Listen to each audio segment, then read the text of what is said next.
Hello guys, welcome back to our channel science tracker. Guys, ये class 11 का chapter 4 है animal kingdom. सो पढ़ते हैं अपने चैप्टर को। यानी ये बहुत ही ट्रिकी चैप्टर है गाइस, बहुत मज़ा आने वाला है आपको इस चैप्टर में। सो अगर आपको पसंद आई ये लेक्चर तो वीडियो को लाइक ज़रूर करिएगा। ओके गाइस, बढ़ते हैं अपने टॉपिक के साथ। सबसे पहले इसमें ये बोल रहा है, ऊपर कुछ नहीं है इम्पोर्टेंट, बस इतना बोला है कि अपने चारों तरफ देखो, डिफरेंट टाइप के एनिमल्स हैं। अभी तक मिलियंस ऑफ स्पीशीज डिस्कवर हो चुकी हैं एंड उनकी स्टडी करना ज़रूरी है।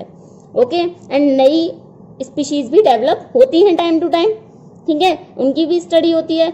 सो इनकी स्टडी किससे करते हैं हम? क्लासिफिकेशन से। सो यहीं से अराइज होता है what is classification, and classification का बेसिस क्या है, किस टाइप से एनिमल्स को क्लासिफाई किया जा सकता है। ओके, सो सबसे पहले है बेसिस ऑफ क्लासिफिकेशन। क्या बेस है क्लासिफिकेशन का? So in spite of difference in structure and form of different animals, there are fundamental features common to various individuals in relation to the arrangement of cell. देखिए, arrangement of cell, जैसे जैसे वो बोल रहा है वैसे वैसे क्या है बेसिस ऑफ क्लासिफिकेशन में? सेल का अरेंजमेंट एंड उसकी body symmetry, nature of coelom, pattern of किसका? Digestive, circulatory and reproductive system का। सो ये किस में आ जाएगा? पैटर्न अरेंजमेंट ऑफ सेल में। अगर किसी ऑर्गेनिज्म के अंदर ऑर्गन सिस्टम लेवल होगा तो उसके अंदर digestive system, circulatory system, respiratory, excretory and reproductive system, ये सब सिस्टम्स होंगे, ठीक है। अगर कोई ऑर्गेनिज्म है सिर्फ सेल लेवल का, सो उसके अंदर थोड़ी ना ये सब प्रेजेंट होंगे, कोई वही नहीं है रीजन इसके अंदर प्रेजेंट होने का, क्योंकि एक सेल के अंदर ऑर्गन सिस्टम थोड़ी ना प्रेजेंट होगा। ये सब तो ऑर्गन सिस्टम है ना, जो उसने बोला, ये digestive system, circulatory system, reproductive system, ठीक है। सो ये प्रेजेंट होता है ऑर्गन सिस्टम, जिस ऑर्गेनिज्म के अंदर होता है उनमें ये सब सिस्टम्स प्रेजेंट होते हैं, ठीक है। सो सेल मिलकर टिश्यू बनाते हैं, टिश्यू मिलकर ऑर्गन बनाते हैं, ऑर्गन मिलकर ऑर्गन सिस्टम बनाते हैं। ओके, आगे बोल रहा है लेवल ऑफ ऑर्गेनाइजेशन। सबसे पहले मतलब बेसिस ऑफ क्लासिफिकेशन में आपका लेवल ऑफ ऑर्गेनाइजेशन के बारे में पढ़ने को बोल रहा है। सो अरेंजमेंट ऑफ सेल मतलब level of organisation. Okay, through all member of Animalia are multicellular. हम जानते हैं एनिमेलिया के सभी मेंबर्स कैसे हैं? मल्टी सेलुलर हैं। All of them do not exhibit the same pattern of organization of cell. सभी के अंदर सेम पैटर्न नहीं होता सेल का। सो कौन कौन से मेंबर्स हैं?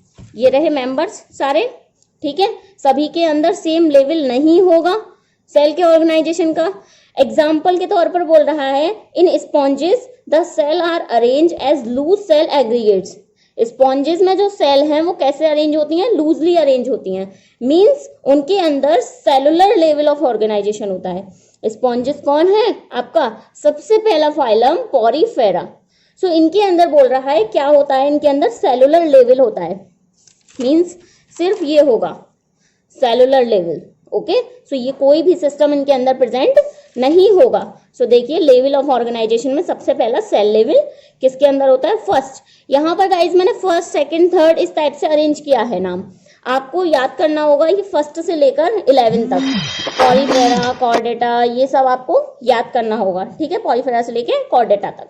सो आपको बहुत आसानी हो जाएगी, आप एक छोटे से पेज पे बहुत बड़ी नॉलेज गेन कर सकते हैं, ठीक है। सो देखिए, आगे बोल रहा है, in some division of labor occur amount of कहाँ गया? some division of labor means activities occur among the cell। कुछ डिवीजन ऑफ लेबर्स होते हैं सेल के अंदर, मीन्स सेल जो है अपने अपने काम डिस्ट्रीब्यूट कर देती है। जैसे कि सेल ने टिश्यू बना लिए तो क्या होगा?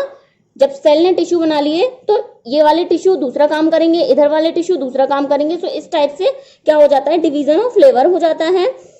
इन coelenterates the arrangement of cell is more complex. अब आया आपका दूसरा फाइलम सीलेंट्रेट। तो बोल रहा है सीलेंट्रेट में जो फाइलम है, इस फाइलम में सेल का अरेंजमेंट थोड़ा कॉम्प्लेक्स हो जाता है। मतलब अब ये इतना आसान नहीं रहा पॉरीफेरा की तरह सेलुलर लेवल, ये थोड़ा कॉम्प्लेक्स हो गया। मतलब here the cell performing same function are arrange into tissue. मतलब जो सेल सेम फंक्शन कर रही थी उनको एक टिश्यू में अरेंज कर दिया, hence is called tissue level. So इसे क्या कहा हमने? टिश्यू लेवल कहा, सेल अरेंज हो गई जो सेम काम कर रही थी आपस में। सो सेकंड वाला मतलब सीलेंट्रेट, उनमें क्या आ गया, टिश्यू लेवल आ गया। A still higher level of organization, that is organ level, is exhibited by member of platyhelminthes। अब बोल रहा है platyhelminthes मतलब फोर्थ वाले पर पहुंच गया डायरेक्ट। तो इसमें क्या है, इससे भी हायर लेवल है सेल का। यहाँ आपने सेलुलर लेवल पढ़ा, यहाँ आपने टिश्यू लेवल पढ़ा, ठीक है, इसके बारे में छोड़ दिया। यहाँ भी टिश्यू लेवल है, थर्ड वाले में देखिए टिश्यू लेवल, ओके। फोर्थ वाले में बोल रहा है अब इससे भी थोड़ा हायर लेवल आया ऑर्गेनाइजेशन का, जिसमें जो सेम टिश्यूज काम कर रहे हैं वो अरेंज हो जाते हैं एक साथ और क्या बना लेते हैं, ऑर्गन बना लेते हैं। सो इसे क्या कहते हैं हम, organ level, okay.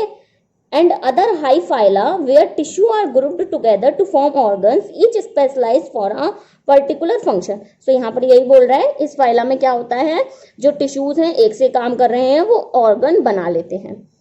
Each specialised for a particular function, and हर टिश्यू का अपना एक खुद का फंक्शन होता है जो आपस में मिलकर ऑर्गन बना रहे हैं। In animals like annelids, arthropod, mollusca, echinodermata and chordates, organ have associate to form functional system. अब देखिए क्या हो रहा है, यहाँ पर ऑर्गन्स फ्यूज हो गए आपस में एंड कुछ फंक्शनल सिस्टम बना रहे हैं, सिस्टम बना रहे हैं, ठीक है। सो वो सिस्टम क्या है, देखिए ऑर्गन्स आपस में फ्यूज हो गए, बहुत सारे ऑर्गन्स आपस में मिक्स हुए एंड क्या बना दिया उन्होंने, मिक्स नहीं मतलब एक साथ काम करने लगे, ओके। तो क्या बना दिया उन्होंने, ऑर्गन सिस्टम बना दिया, ये रहा आपका system. So system concern with a specific physiological function, and ये क्या करेंगे, ऑर्गन्स आपस में मिलकर एक फिजियोलॉजिकल फंक्शन करेंगे एंड इस टाइप के पैटर्न को हम कहते हैं ऑर्गन सिस्टम टाइप का लेवल ऑफ ऑर्गेनाइजेशन। एंड ये किसके अंदर प्रेजेंट था, अभी बोला था उसने नीचे कि annelids and arthropods and mollusc में। सो एनिलीड, आर्थ्रोपोड और मोलस्क का कहाँ है, ये रहे आपके शुरू होते हैं फाइलम 6, 7, 8 इनके अंदर। मतलब यहां से क्या स्टार्ट हुआ, ऑर्गन सिस्टम लेवल, मतलब इस टाइप के ऑर्गेनिज्म पैदा हुए कि उनके अंदर ऑर्गन सिस्टम डेवलप होने लगा, ठीक है। सो ये इस टाइप के ऑर्गेनिज्म थे जिनके अंदर सिर्फ सेल थी, ये इस टाइप के ऑर्गेनिज्म थे जिनके अंदर सेल्स आपस में मिलकर टिश्यूज बनाने लगे, एंड ये यहाँ पर सिर्फ ऑर्गन्स प्रेजेंट थे। उसके बाद यहाँ से ऐसे ऑर्गेनिज्म आए जिनके अंदर ऑर्गन सिस्टम प्रेजेंट था, means digestive system, respiratory system, circulatory system, इस टाइप के सिस्टम्स प्रेजेंट थे। सो देखिए अब वो एग्जाम्पल्स बता रहे हैं। सो देखिए यहाँ पर ये कंप्लीट हो गया आपका सबसे पहला लेवल ऑफ ऑर्गेनाइजेशन में कि किसके अंदर सेल, टिश्यू, ऑर्गन सिस्टम होंगे। अब है डाइजेस्टिव सिस्टम। तो ऑर्गन सिस्टम में कौन कौन से सिस्टम्स हैं वो यहाँ पर मैंने एक्सप्लेन किए हुए हैं। देखने में थोड़ा डिफिकल्ट लग रहा है लेकिन आप एक बार इसको पढ़ लोगे ना सो आप कहोगे कि मैं ये पूरा चार्ट खुद बनाऊं, ओके। सो देखिए digestive system, circulatory system, excretory system, respiratory system and reproductive system. So in systems को आप जानते ही हैं, आपकी बॉडी में प्रेजेंट हैं, सब सिस्टम्स के अलग अलग काम हैं। So digestive system in platyhelminthes has only a single opening. बोल रहा है प्लेटीहेल्मिन्थीज में सिर्फ एक ओपनिंग होती है to the outside of the body that serve as both mouth and anus. कैसी है, सिंगल ओपनिंग है and hence is called incomplete. तो इसे क्या कहते हैं हम, इनकम्प्लीट डाइजेस्टिव सिस्टम। सो देखिए यहाँ पर डाइजेस्टिव सिस्टम के बारे में लिखा है एंड इसने कहा था प्लेटीहेल्मिन्थीज के बारे में, बहुत ही ज्यादा घुमा फिराकर सबके बारे में लिखा हुआ है यहाँ पर, ठीक है। तो मैंने सबको पाइल अप कर दिया है एंड एक ही जगह बताया हुआ है, ठीक है। सो उसने कहा प्लेटीहेल्मिन्थीज मतलब फोर्थ वाला फाइलम। तो फोर्थ वाले फाइलम में क्या होता है आपका, इनकम्प्लीट डाइजेस्टिव सिस्टम है। देखिए इनकम्प्लीट है ना, जिसके अंदर सिर्फ एक सिंगल ओपनिंग है, ये लिखा सिंगल ओपनिंग है। माउथ और एनस दोनों ही एक ओपनिंग से ओपन होते हैं, ठीक है। वहीं से खाना लिया जाता है एंड वहीं से जितना भी एक्सक्रीटरी वेस्ट होता है वो बाहर निकाल दिया जाता है। बट ये गाइस किसके अंदर है, प्लेटीहेल्मिन्थीज के अंदर, ओके। सो इस टाइप के डाइजेस्टिव सिस्टम को हम इनकम्प्लीट डाइजेस्टिव सिस्टम कहते हैं। उसके बाद बोल रहा है एक कंप्लीट डाइजेस्टिव सिस्टम जिसमें दो ओपनिंग होती हैं, एक माउथ और एक एनस सिमिलरली उसके बाद सर्कुलेटरी सिस्टम के बारे में बोला हुआ है, मतलब बहुत सारी चीजों को एक साथ जोड़ दिया है यहाँ पर। तो यहाँ पर क्या था, यहाँ पर आपका जो है ऑर्गन सिस्टम तक खत्म हो गया था, सेल से लेकर ऑर्गन सिस्टम के बारे में बताया था। उसके बाद यहां से एक एग्जाम्पल दिया डाइजेस्टिव सिस्टम का, ओके। उसके बाद स्टार्ट हो रहा है यहां से सर्कुलेटरी सिस्टम। हेडिंग डाल लीजिएगा अपनी बुक में गाइस, जिससे कि आपको बहुत ही आसानी हो जाएगी समझने में, ठीक है। सो उसके बाद सर्कुलेटरी सिस्टम के बारे में बोल रहा है। एंड गाइज यहाँ पर डाइजेस्टिव सिस्टम में किसी के बारे में नहीं बताया, पोरीफेरा, प्लेटीहेल्मिन्थीस, मतलब सॉरी सिर्फ प्लेटीहेल्मिन्थीस के बारे में बताया है, बाकी पोरीफेरा, टीनोफोरा, सीलेंट्रेटा किसी के बारे में नहीं बताया। बट मैंने पाइलअप कर दिया है क्योंकि आप अभी आगे जब पढ़ेंगे ना तो फिर उसने घुमा फेरा रखा है सब जगह की, इसमें ये प्रेजेंट होता है, इसमें ये प्रेजेंट नहीं होता। सो अच्छा होगा अगर आप इस तरह से स्टडी करें तो आपको सब कुछ एक ही जगह मिल जाएगा, ठीक है। सो सर्कुलेटरी सिस्टम के लिए क्या बोल रहा है, दो टाइप के सर्कुलेटरी सिस्टम होंगे, जैसे आपने दो टाइप के डाइजेस्टिव सिस्टम पढ़े। देखिए दो टाइप के डाइजेस्टिव सिस्टम, एक तो हो गया कि एब्सेंट, मतलब डाइजेस्टिव सिस्टम एब्सेंट होगा, प्रेजेंट ही नहीं है, ठीक है। जो प्रेजेंट है, जिसके अंदर डाइजेस्टिव सिस्टम प्रेजेंट है, वहां दो टाइप के डाइजेस्टिव सिस्टम हो सकते हैं, एक तो इनकम्प्लीट और एक कंप्लीट। इनकम्प्लीट डाइजेस्टिव सिस्टम का मतलब सिर्फ एक ओपनिंग, कंप्लीट मतलब वेल डेवलप्ड डाइजेस्टिव सिस्टम है, दोनों ओपनिंग होंगी, माउथ और एनस दोनों होंगे अलग अलग। उसके बाद सर्कुलेटरी सिस्टम की बात कर रहे हैं यहाँ पर, ओपन टाइप का circulatory system and close type का circulatory system. So open type के सर्कुलेटरी सिस्टम में क्या होता है, जिसके अंदर blood is pumped out of the heart and cell and tissues are directly bathed in it, मतलब डायरेक्टली ब्लड पंप होता है हार्ट में, एंड यहाँ पर जो सेल्स और टिश्यूज हैं वो पूरे के पूरे ब्लड में डूबे हुए होते हैं, ठीक है। सो सेल और टिश्यू डायरेक्टली ब्लड में डूबे हुए होते हैं। एंड क्लोज टाइप के सिस्टम में क्या होता है, एक सीरीज होती है ब्लड वेसल्स की, जिसमें आर्टरीज, वेन, कैपिलरीज ये सब होती है, जैसे कि ह्यूमन बीइंग्स के अंदर भी होता है क्लोज टाइप का सर्कुलेटरी सिस्टम, ओके। सो ये किस किस के अंदर होता है, देखो सबसे पहले तो सर्कुलेटरी सिस्टम फर्स्ट से लेकर फिफ्थ तक एब्सेंट है। फर्स्ट से लेकर फिफ्थ तक एब्सेंट है, मतलब कहाँ तक, यहां से लेकर एस्केलमेंथीज, इन सब के अंदर एब्सेंट है। यहां से प्रेजेंट है 6 से, उसमें से भी 6 से लेकर आपके 11th तक क्लोज टाइप का है, एंड उसमें से बीच में 7th से लेकर 10th तक क्या है, ओपन है, ओके। एक्सक्रीटरी सिस्टम, अब यहाँ पर देखिए ये सिस्टम्स के बारे में आपकी बुक में नहीं दिखाया, लेकिन आगे दिखाया गया है। सो जब हम यहाँ पर पढ़ रहे थे तो आपको पता होना चाहिए यहीं पर सभी सिस्टम्स के बारे में। सो इन सब में एब्सेंट होता है। देखिए मैं ऐसे नहीं बताऊंगी, आप इस टाइप से पढ़ेंगे तो समझ में नहीं आएगा, ओके। जब आप आगे पढ़ लेंगे तब समझ में आएगा। सो कुछ इस टाइप के एक्सक्रीटरी सिस्टम्स हो सकते हैं, लाइक एस ह्यूमन बींग्स में एक्सक्रीटरी सिस्टम होता है, एक किडनी, ओके, किडनी होता है। लेकिन अदर ऑर्गेनिज्म लाइक एस ये सब क्या है, इन्वर्टिब्रेट्स हैं, है ना। सो इन्वर्टिब्रेट्स के अंदर किडनी तो प्रेजेंट नहीं होती, बट अदर ऑर्गन्स होते हैं जिससे कि एक्सक्रीशन हो सके। बाकी इसी टाइप से रेस्पिरेशन के लिए जैसे ह्यूमन बींग्स में लंग्स होते हैं, इनके अंदर अदर ऑर्गन्स होते हैं। एंड उसके बाद है ये रिप्रोडक्टिव सिस्टम, ये यहाँ पर कोई भी डिवीजन नहीं है। सो बोथ मतलब सेक्सुअल एंड असेक्सुअल दोनों टाइप का रिप्रोडक्टिव सिस्टम होता है, किस किस में, पोरीफेरा में, सीलेंट्रेटा में, प्लेटीहेल्मिन्थीज में। एंड सेक्सुअल टाइप का होता है थर्ड वाले में, मीन्स टीनोफोरा में, एंड फिफ्थ से लेकर आपका 11th, मतलब बाकी के जितने भी बचे ऑर्गेनिज्म हैं सब सेक्सुअल रिप्रोड्यूस करते हैं, ठीक है। आगे है सिमेट्री। तो देखिए बॉडी सिमेट्री, ओके। अब सिमेट्री देखिए मैंने क्लासिफाई किया है 3 टाइप से, 3 टाइप की सिमेट्री आप यहाँ पर पढ़ेंगे। देखिए हाईलाइट भी किया हुआ है आपकी बुक में, asymmetry, radial symmetry, bilateral symmetry. So asymmetry का मतलब क्या है, मतलब जिसका कोई सिमेट्री ही ना हो, समझ में आ रहा है ना, जिस ऑर्गेनिज्म की कोई सिमेट्री ना हो, means any plane that passes throughout the center does not divide them into 2 equal halves, जैसे कि ये डायग्राम बन रहा है, ठीक है, ये तो रेडियल सिमेट्री का है, इसमें असिमेट्री का एग्जांपल नहीं है। लाइक एस आप अमीबा का एग्जांपल ले लो, अमीबा को आप कहीं से भी काटेंगे तो वो दो बराबर भागों में नहीं कटेगा। इसी टाइप से है आपका पॉरीफेरा, स्पॉन्जेस। अगर आप उसको, स्पॉन्जेस जो है कार्टून में दिखाया होता है, जो स्पॉन्ज पॉप वाला कार्टून है कि वो बायलेटरली सिमेट्रिकल है, बट गाइज वो बायलेटरली सिमेट्रिकल नहीं होता। ओके, दिखाया है ना इंसान जैसा, दो पैर हैं दो हाथ हैं, मतलब कि हम अगर उसको इस टाइप से दिखाया है, दो पैर हो गए दो हाथ हो गए, सो हम उसको अगर ऐसे काटते हैं तो वो दो बराबर भागों में कट जाएगा।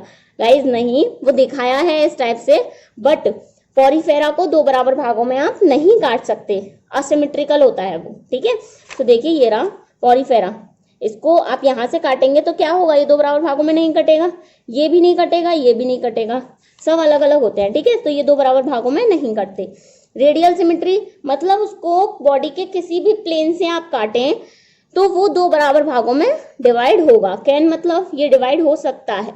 ओके, बायलेटरली सिमेट्रिकल जैसे मैंने अभी बताया, ह्यूमन बींग्स होते हैं, लाइक हम लोग हैं, हमें अगर नाक की सीध से काटा जाए सो हम दो बराबर भागों में कटेंगे, एक हाथ इधर एक हाथ इधर, एक पैर इधर एक पैर इधर, सो एक आंख इधर एक आंख इधर, आधा मुंह इधर और आधा मुंह इधर, कटेंगे ना दो बराबर भागों में। ठीक है, सो ये समझ में आ गया सिमेट्री। आगे है डिप्लोब्लास्टिक और ट्रिप्लोब्लास्टिक ऑर्गेनाइजेशन। सो ये क्या होता है गाइस, ये ऑर्गेनाइजेशन होता है एम्ब्रियोनिक टाइम में। सो ये एम्ब्रियोनिक लेयर होती हैं, मतलब जब फीटस होता है ना मदर की वॉर्म में, उस टाइम पर डेवलपमेंट होता है। इसमें होता है कि सेल इस टाइप से अरेंज होती हैं कि इनके अंदर एक्सटर्नल बाहर वाली लेयर एक्टोडर्म, अंदर वाली लेयर एंडोडर्म, एंड बीच में एक लेयर और होती है जिसे हम क्या कहते हैं, मीजोडर्म, ये रही। ठीक है, सो ये तीनों लेयर इसमें प्रेजेंट होती हैं बॉडी टाइप में। सो जब सेल अरेंज होती है दो एम्ब्रियोनिक लेयर में, मतलब अगर एम्ब्रियो के अंदर सिर्फ दो लेयर हैं, एक्टोडर्म और एंडोडर्म, तो हम उसे क्या कहेंगे, डिप्लोब्लास्टिक। बट अगर एम्ब्रियो के अंदर तीन लेयर हैं, एक्टोडर्म एंडोडर्म एंड मीजोडर्म, ये वाली लेयर भी प्रेजेंट है, तो हम क्या कहेंगे उसे, ट्रिप्लोब्लास्टिक। मतलब थर्ड जर्मिनल लेयर भी प्रेजेंट होती है मीजोडर्म, और वो कहाँ प्रेजेंट होगी, इन दोनों के बीच में। एक्टोडर्म हो गई बाहर वाली, एंडोडर्म हो गई अंदर वाली। देखिए बाहर वाली लेयर हो गई एक्टोडर्म, अंदर वाली जो ग्रे कलर की दिखाई है वो हो गई एंडोडर्म, एंड बीच में जो रेड कलर की है वो है क्या है, मीजोडर्म। ठीक है, सो देखिए इसके अंदर हो गया, ये आगे बोल रहा है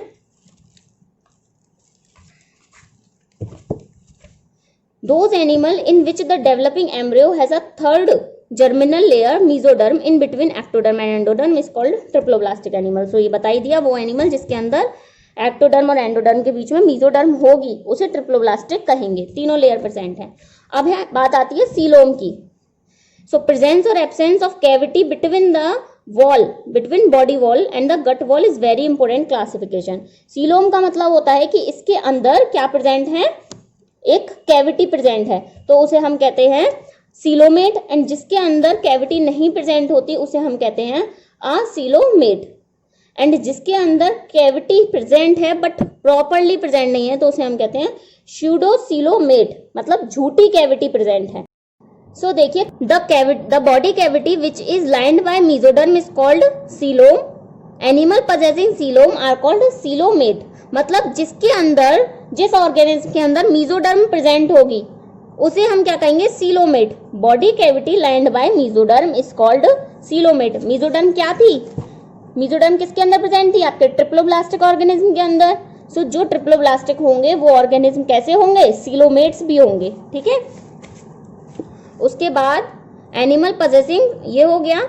सो उसका एग्जाम्पल दे रखा है किस किस के अंदर है, तो मैंने क्या लिखा है, annelid, mollusc, arthropod, echinoderm, hemichordate and chordates. इन सब को लिखने की जगह एक छोटी सी लैंग्वेज में लिख दिया है। 6 से लेकर 11th तक सभी सीलोमेट्स होते हैं, एंड आपको पता ही है 6 से लेकर 11th तक कौन कौन से फाइलम्स आते हैं। ठीक है, उसके बाद कुछ एनिमल्स जिनके, जो कि बॉडी के अंदर मीजोडर्म नहीं होती, instead the mesoderm is present scattered pouches in between the endoderm and ectoderm, such a body cavity is called pseudocoelom and animal possessing the coelom are called pseudocoelomates. So guys बोल रहा है coelom present तो है, मतलब mesoderm present तो है, but properly जैसे coelomate के अंदर प्रेजेंट है वैसे प्रेजेंट नहीं है। सो देखिए जैसे सीलोम के अंदर पूरी ये कैविटी प्रेजेंट है एक मीजोडर्म की, ये रही मीजोडर्म की रेड कलर की पूरी लाइनिंग, ठीक है, पूरी लाइनिंग अगर प्रेजेंट है तो वो क्या कहलाती है, सीलोमेट। एंड ये देखिए पूरी पूरी लाइनिंग नहीं है, बिखरी हुई पड़ी है, मीजोडर्म बिखरी हुई पड़ी है पूरे में, ठीक है, तो प्रॉपरली एक लाइनिंग नहीं है, सो इसे क्या कहते हैं हम, स्यूडोसीलोमेट। ओके, एंड असीलोमेट जिसके अंदर कैविटी प्रेजेंट ही ना हो, सो इसके अंदर कोई कैविटी प्रेजेंट नहीं है, ये क्या हो गया, असीलोमेट। उसके बाद आती है बात सेगमेंटेशन की। In some animals, the body externally, internally divided into segment with a serial repetition of at least some organs. For example, earthworm. So कुछ ऐसे एनिमल जिनके अंदर बॉडी जो है एक्सटर्नली बाहर से भी और इंटरनली अंदर से भी डिवाइडेड रहती है। सो इस टाइप के ऑर्गेनिज्म को हम क्या कहते हैं, मतलब क्या कहते हैं, क्या इस टाइप के सेगमेंटेशन को हम कहते हैं मेटामेरिक सेगमेंटेशन। अभी आगे आएगा, इस टाइप के सेगमेंटेशन को हम मेटामेरिक सेगमेंटेशन कहेंगे। एंड ये क्या होता है, मतलब यहाँ पर सीरियल रिपीटेशन आ रहा है, एक ये टर्म आ रही है serial repetition of at least some organ, मतलब कुछ ऑर्गन जो हैं वो उनका रिपीटिशन हो। जैसे अगर 10 सेगमेंट हैं, सो उन 10 सेगमेंट में से कुछ सेगमेंट में लाइक 3 से 4 सेगमेंट के अंदर कोई एक ऑर्गेनिज्म जो है वो डिवाइडेड होगा। ओके, सिर्फ एक ही सेगमेंट के अंदर वो ऑर्गेनिज्म वो ऑर्गन नहीं आ जाएगा, लाइक ये सेगमेंट है इसकी बॉडी के, इंटरनली एक्सटर्नली दोनों टाइप से, ठीक है। और सपोज दैट ये एक ऑर्गन है, हमने सपोज कर लिया, एक सेकेंड, ये हमने सपोज कर लिया क्या है उसका, हार्ट। तो हार्ट सिर्फ इसी सेगमेंट में खत्म नहीं हो जाएगा, हार्ट इस पूरे सेगमेंट तक आएगा, सीरियल रिपीटिशन होगा हार्ट का, मतलब इतने सारे सेगमेंट्स में हार्ट प्रेजेंट है, ठीक है। सो ऐसा किसमें होता है, ये अर्थवॉर्म में होता है। एंड इस टाइप के सेगमेंट को हम कहते हैं मेटामेरिक सेगमेंटेशन।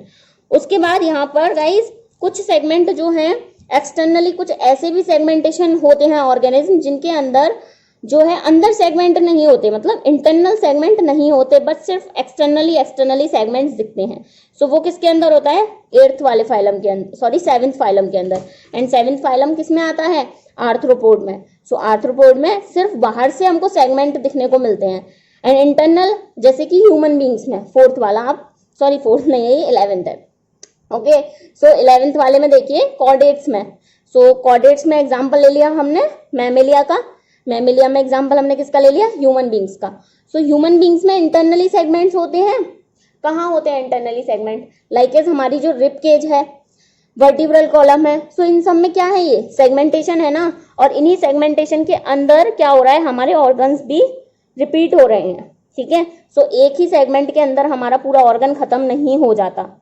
ओके, सो ये हो गया सिर्फ एक्सटर्नल और इंटरनल सेगमेंट। ये मेटामेरिक सेगमेंटेशन नहीं है क्योंकि इनकी बॉडी जो है सिर्फ एक ही जगह से डिवाइड है, या तो एक्सटर्नली या फिर इंटरनली, ठीक है। उसके बाद है नोटोकॉर्ड, प्रेजेंस और एब्सेंस ऑफ नोटोकॉर्ड।